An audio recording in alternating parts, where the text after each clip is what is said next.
Guys ఇది మీకు తెలుసా, మనం ఇంట్లోనే కుకుంబర్ చెట్లు పెంచుకోవచ్చు అని చెప్పేసి ఫ్రమ్ స్క్రాచ్ నుంచి మనం పెంచుకోవచ్చు గాయ్స్. అది ఎట్లనో నేను చూపిస్తే రండి నాతోనే. సో ఫస్ట్ నేను మా ఇంట్లో ఒక కీర దోసకాయ ఉండే, నేను మొన్న మార్కెట్కి వెళ్ళినప్పుడు తీసుకున్నా. ఎంత అంటే 40 రూపాయలకి కిలో వచ్చినాయి అన్నమాట. తీసుకున్నా. సో ఒక్కటి మిగిలి ఉండే, ఆ ఒక్క దాంతో ఎట్లయినా చెప్పేసి చెట్లు పెంచుదామని చెప్పేసి ఒకటి తీసుకొని దాన్ని కట్ చేయగానే సీడ్స్ చూడండి ఎంత బాగున్నాయో. కొంచెం మీ పలుకులు మంచిగానే ఉన్నాయి, పలుకులు పెద్ద పెద్దగా ఉన్నాయి తీసుకోర్రి, సొట్ట కాకుండా కొంచెం పెద్ద పెద్దవి తీసుకున్న తర్వాత ఇట్లా కొంచెం చేయితోని ఇట్లా అనేసి బాగా లోతుగా పెట్టకుర్రి, చచ్చిపోతాయి అవి.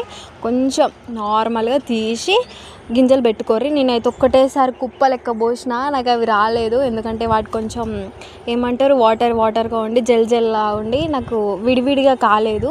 మీకు మాత్రం పేషెన్స్ ఉంటే మాత్రం కొంచెం వాటిని ఎండబెట్టి ఒక్కొక్కటి ఇల్లి.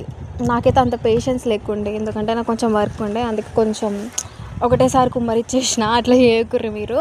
సో రిజల్ట్ కూడా ఎంత మంచిగా వచ్చినాయి. కుప్పలు ఎట్లా పోసినాయి, కుప్పలు అట్లనే మొలిచినాయి. మళ్ళీ వీటిని వీకి వేరే కాడ పెడదాం, అది కూడా అప్లోడ్ చేస్తాం మీకు.